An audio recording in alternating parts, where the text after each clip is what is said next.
দেখে তো মনে হচ্ছে অনেক দিন এই রাজবাড়িতে কোনো মানুষজনের পা পড়েনি। আপনি কে বাবু?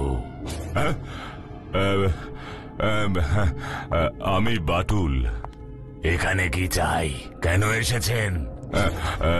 আসলে আমি এই ঘড়িটার রহস্য ভেদ করতে এখানে এসেছি।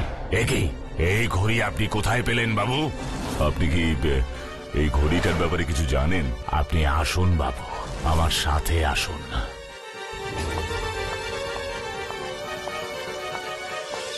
বাবু, আমার নাম বনমালী।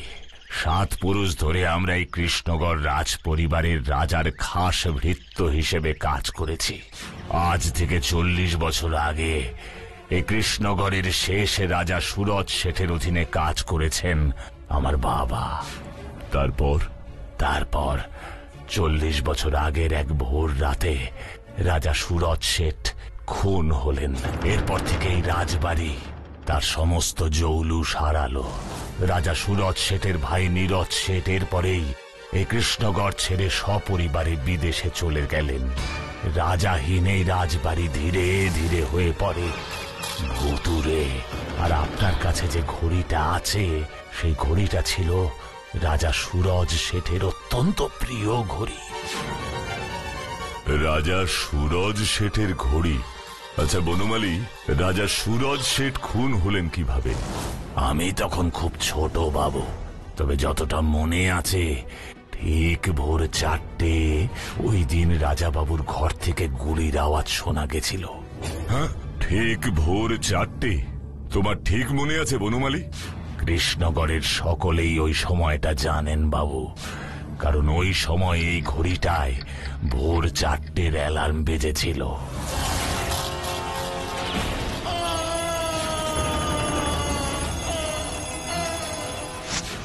এই ঘড়িটায় এখনো ভোর 4টের সময় অ্যালার্ম বাজে বনমালী? আমি জানি বাবু, তাই তো ওই ঘড়িকে আমি বিদেয় করে দিয়েছিলাম পুরনো ভাঙাচোরা জিনিস যারা কেনে তাদেরকে। আপনার হাতে এই ঘড়ি এলো কিভাবে বাবু? কিভাবে এই ঘড়িটা আমি পেলাম সেটা বড় কথা নয় বনমালী। আমাকে জানতে হবে রাজা সুরজ শেঠ খুন হলেন কেন, কে তাকে খুন করলো। সে উত্তর এখনো কেউ জানে না বাবু। আমাকে তো জানতেই হবে বনমালী, নয়তো রাজা সুরজ শেঠের আত্মা যে শান্তি পাবে না। তাই হয়তো আজও রোজ ভোর 4টের সময় অ্যালার্মটা বেজে চলেছে, কেউ তাকে থামাতে পারছে না। তবে বাবু, রাজা বাবুর সাথে ওনার ভাই নীরজ শেঠের সম্পর্ক কিন্তু মোটেই ভালো ছিল না। কেন, সম্পত্তি নিয়ে ঝগড়া চলছিল? না বাবু, সে তো হওয়ার কথা নয়। বাবার মুখে শুনেছি এই কৃষ্ণগড় এস্টেটের সমস্ত ধন সম্পত্তি সমান দুভাগে পেয়েছিলেন রাজা সুরজ শেঠ ও ওনার ভাই নীরজ শেঠ। নীরজ শেঠ বিদেশে থাকতেন, তাই রাজা বাবুই এই এস্টেটের সমস্ত কাজকর্ম দেখাশুনো করতেন। স্ট্রেঞ্জ। তাহলে ওদের মধ্যে এমন কি নিয়ে ঝগড়া চলছিল? একটা কারণ অবশ্য আমি জানি। কি কি সেই কারণ আমায় বলো। সে অতি সামান্য কারণ বাবু। রাজা বাবু প্রতি রাতেই এই ঘড়িতে অ্যালার্ম দিয়ে ঘুমোতেন।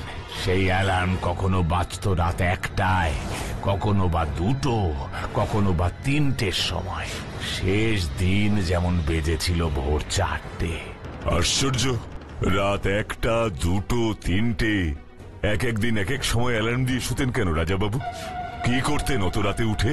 জানি না বাবু, তবে এই অ্যালার্মের আওয়াজে নীরজ শেঠের ঘুমের ব্যাঘাত হতো। উনি বারবার ওর দাদা রাজা সুরজ শেঠকে এ ব্যাপারে বলেও ছিলেন। সামান্য অ্যালার্ম বাজা নিয়ে দুই ভাইয়ের মধ্যে একদিন প্রায় হাতাহাতি পর্যন্ত হয়েছিল। আশ্চর্য। তবে নীরজ শেঠ প্রায়ই নাকি রাজাবাবুকে শাসাতে নেই বলে যে সে যা চায় সেটা ও নিয়েই ছাড়বে। নীরজ শেঠ তবে কি চাইতো? কি এমন সেই জিনিস? রাজাবাবুই বা এমন অদ্ভুত ভাবে রোজ ঘড়িতে অ্যালার্ম দিয়ে রাখতেন কেন? বনমালী, এই রহস্য যে আমাকে জানতেই হবে। রাজাবাবু যে ঘরে খুন হয়েছিলেন সেই ঘরে আমাকে নিয়ে চলো তো বনমালী। আজ রাতটা আমি ওই ঘরেই থাকবো। এ আপনি কি বলছেন? হ্যাঁ বনমালী, আমার মনে হচ্ছে এই সমস্ত রহস্য লুকিয়ে আছে ওই ঘরেই আর এই ঘড়িতে।